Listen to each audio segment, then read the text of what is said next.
여름의 사순절 말씀 묵상 시간입니다. 오늘의 본문 말씀은 마가복음 6장 30절로 44절 말씀 보겠습니다. 제목을 붙이자면 떡을 먹은 남자. 정채봉 씨의 에세이집이 있는데요.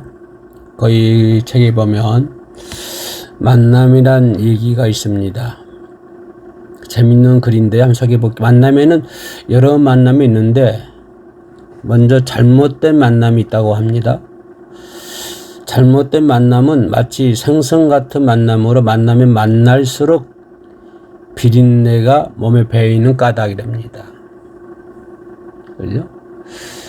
이제 이런 생선 같은 만남이 있고 잘못된 만남이죠. 또 두 번째 만남은 꽃송이 같은 만남이 있다고 합니다. 그죠?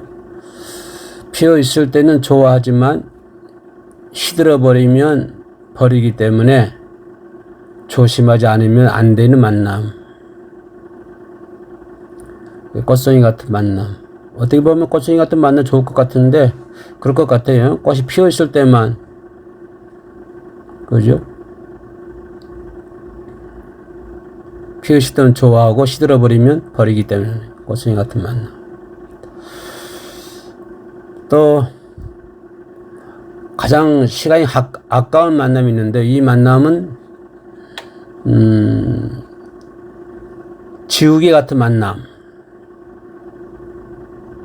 무슨 만남이냐면 만난 지 얼마 안 됐는데도 불구하고 아쉽게도 금방 그 선재를 순식간에 잊어버리는 지우개 같은 만남. 그런가 하면 또 가장 아름답고 소중한 그런 만남이 있다고 합니다. 이 만남은 정채봉 씨는 손수건 같은 만남이라고 얘기를 하는데요. 왜냐하면 힘이 들 땐 땀을 닦아주고 슬플 때는 눈물을 닦아주고 그런 만남, 손수건 같은 만남이 좀 필요한 것 같아요. 그래서 서로 위로하고 힘들 때는 땀을 닦아주고 슬플 때는 눈물을 닦아주는 그런 만남이 좀 필요한 것 같습니다. 인간이 살아있다고 하는 것은 뭘 의미합니까? 살아있기 때문에 끊임없이 사람을 만나고 있지 않습니까? 그죠? 살아있기 때문에 끊임없이 사람을 만나고. 그런데 이 만남 속에서 행복을 가져다 주기도 하고 또는 불행을 가져다 주기도 합니다.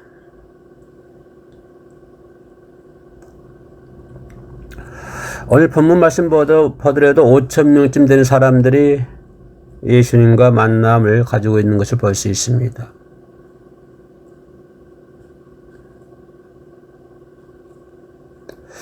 그러면 정채봉 씨가 만남에 대해서 얘기했는데 예수님과 5,000명 되는 이 사람들의 만남, 정채봉 씨가 말하는 생선 같은 만남이었을까요? 만날수록 부패함이 지독해지는 그런 만남은 아닌 것 같지요. 또 금방 꽃송이 같은 피었을 때는 좋고 금방 시들어버리는 꽃송이 같은 만남도 아닌 것 같고 아무래도 이 예수님과 5,000명의 만남은 손수건 같은 만남이 아니겠습니까? 그래서 본문 34절에요. 예수께서 나오사 큰 무리를 보시고 그 목자 없는 양 같음을 인하여 불쌍히 여기사 이에 여러 가지로 가르치시더라.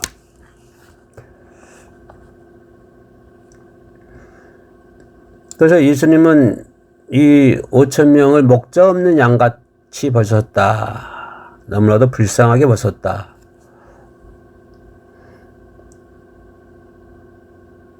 저 목자 없는 양 같은 양.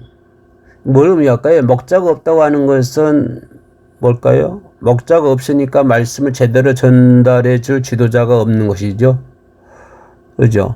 말씀을 전달해 줄 지도자가 없기 때문에 말씀을 먹지를 못했고 말씀을 먹지를 못했기 때문에 영양실조가 되어버린 그래서 이리저리 헤매는 그런 모습들.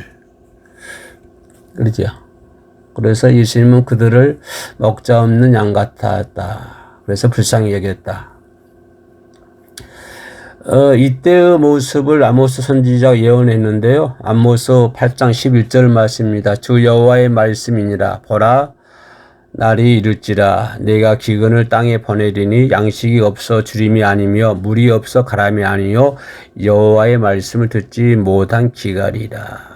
그죠? 뭐 물이 없어서 영양실조 걸린 것도 아니고, 그죠? 양식이 없어서 영양실조 걸린 것이 아니고 여호와의 말씀을 듣지 못했다. 목자가 없으니까 그 말씀을 전달해 줄 목자가 없어서 듣지도 못했을 것이고요. 듣지 못했기 때문에 영원히 갈급해야 하는, 그래서 예수님께서 그들을 불쌍하게 여기는, 예수님 바로 5,000명쯤 되는 이들에게 말씀을 듣지도 못하여 기갈된 이 모습을 보시고 불쌍히 여겼다.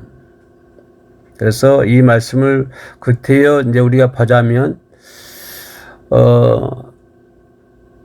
인간들이 반드시 필요한 것, 반드시 선행되어야 할 것이 무엇보다 중요한 것은 하나님 말씀이다. 그죠? 그래서 마태복음 4장 4절에서도 예수께서 대답하여 이르시되 기록되었으되 사람이 떡으로만 살 것이 아니요 하나님의 입으로부터 나오는 모든 말씀으로 살 것이라. 그런 사람이 먹는 것이 다가 아니라고 하는 것입니다. 그죠?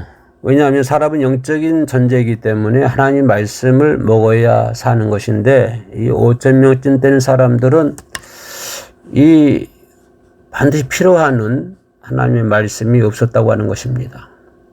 그래서 예수님 저들에게 여러 가지로 가르치는 모습을 볼 수가 있죠.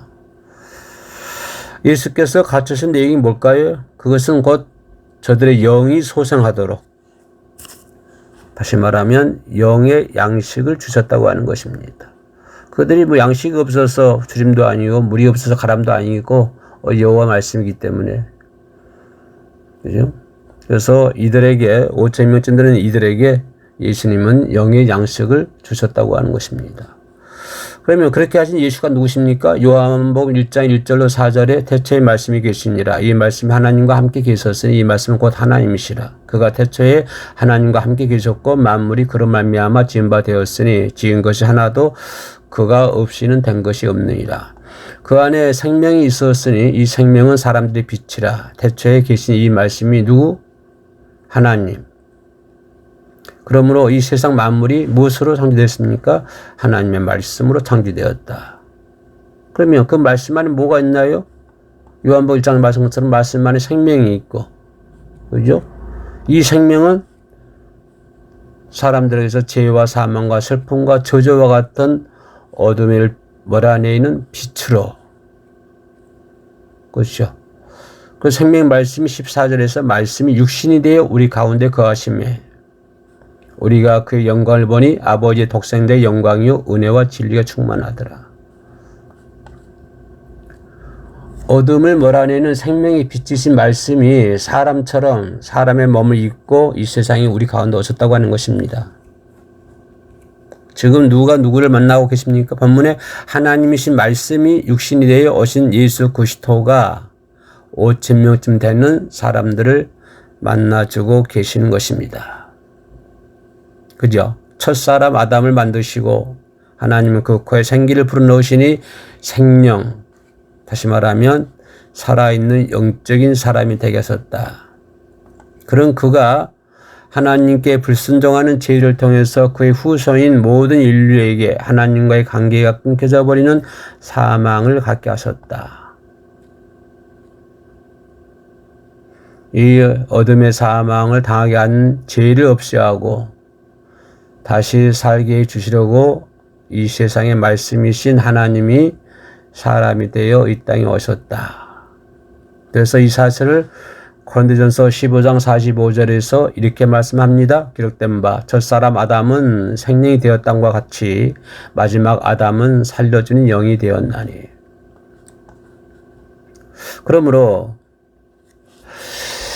이곳에 모였던 5,000명쯤 되는 사람들과 우리 예수님과의 만남은 어떤 만남이었을까요? 생명을 주는, 죽었던 생명을 다시 얻으려는 이들과 만남. 단순히 손수건 같이 흘린 땀을 닦아주고 흐르는 눈물을 훔쳐주는 그런 육적인 만남을 넘어서서 뭘까요? 이들과의 예수의 만남은 새 생명을 주시려는 만남이 되는 것입니다. 그러므로 우리는 예수를 만나면 요한복음 5장 24절 말씀처럼 내가 진실로 진실로 너에게 이르노니 내 말을 듣고 나 보내신 이를 믿는 자는 영생을 얻었고 심판에 이르지 아니하나니 사망이 사망에서 생명으로 옮겼느니라. 사망에서 생명으로 옮겨지게 되는 것을 우리가 믿는 것입니다. 여러분 유명한 스페인 출신의 유명 화가가 있죠. 피카소. 그의 작품 중에 항소의 머리라고 하는 조형물이 있는데 그 항소의 머리는 피카소가 길을 가다가 수북이 쌓인 고철더미 속에 버려진 자전거를 발견하고 버려진 자전거를 자기 집으로 가지고 들어가 안장과 핸들을 떼어내고 그 안장에다가 핸들을 거꾸로 붙였습니다. 그리고 그 이름을 항소머리라 붙였습니다. 근데요, 런던의 한 경매장에서 이 작품이 약 300억 원이라는 상상을 뛰어넘는 가격이 매겨졌습니다. 300억. 자전거 하나 가져와가지고 300억. 한 사람의 화가와 버려진 자전거의 만남. 그리고 그 피카소의 손을 거친 버려진 자전거. 그 보잘것없는 자전거가 고철더미 속에 있던 자전거가 너무나도 놀라운 예술 작품으로 바꿔지지 않습니까? 바로 우리가 그렇다고 하는 것입니다. 예수를 만남으로 인해서 버려졌던 우리 인생이 그 자전거처럼 버려졌던 우리 인생이 하나님의 생명을 가진 생명을 지닌 너무나도 소중한 값으로 매길 수 없는 인생으로 바꿔졌다고 하는 것입니다.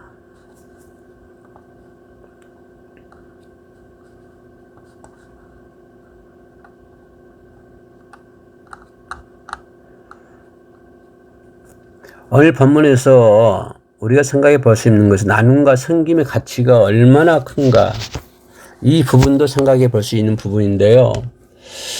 5,000명쯤 되는 이 사람들이 어둑해지는 늦은 저녁 시간까지 예수님의 말씀에 올인하고 있었습니다. 근데 이 아름다운 모습들을 제자들이 깨고 있어요. 뭐라 하냐면 예수님 날이 저물었습니다.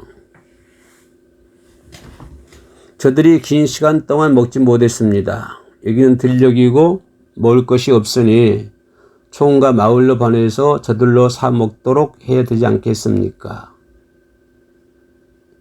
그때 예수께서 뭐라고 그래요? 37절에서 너희가 먹을 것을 주어라.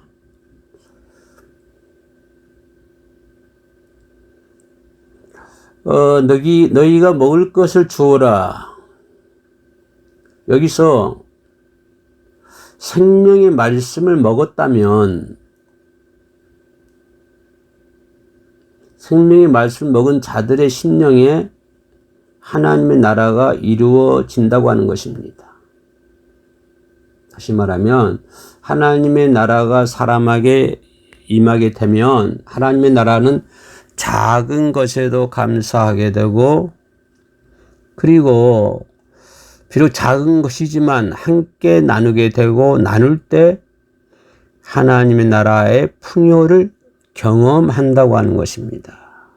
다시 말하면 나눔과 섬김을 지금 예수님께서 제자들에게 교훈하고 있는 것입니다. 마태복음 20장 26절로 28절에서 너희 중에는 그렇지 않아야 하나니 너희 중에 누구든지 크고자 하는 자는 너희를 섬기는 자가 되고 너희 중에 누구든지 으뜸이 되고자 하는 자는 너희의 종이 되어야 하리라. 인자가 온 것은 섬김을 받으려 함이 아니라 도리어 섬기려 하고 자기 목숨을 많은 사람의 대성물로 주려 함이니라. 예수님은 자신을 섬기러 오셨고 많은 사람들을 살리기 위해 자신을 나누기 위해 오셨다고 소개하고 있습니다. 그러면서 오늘 본문의 그 직무를 제자들에게 소개하고 있지요. 너희가 먹을 것을 주라. 무엇입니까? 다시 말하면 너희 자신의 것을 비우라는 것입니다. 이 비움을 헬라어로 케노시스라고 말하는데요.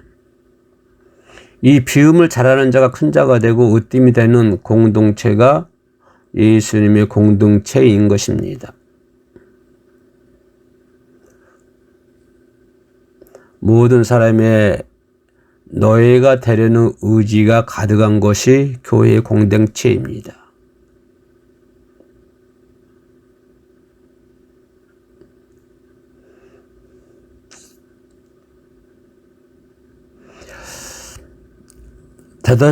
살전 2장 7절로 8절에 우리는 그리스도의 사도로서 마땅히 권위를 조장할 수 있으나 도리어 너희 가운데에서 유순한 자가 되어 유모가 자기 자녀를 기름과 같이 하였으니 우리가 이같이 너희를 사모하여 하나님의 복음뿐 아니라 우리의 목숨까지도 너희에게 주기를 기뻐함은 너희가 우리의 사랑하는 자 됨이라.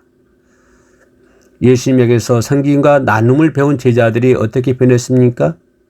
내가 사도인데 하는 권위를 내세우는 대신에 아이를 사랑으로 기르는 유모처럼 교회의 성도들을 섬겼다고 하는 것입니다.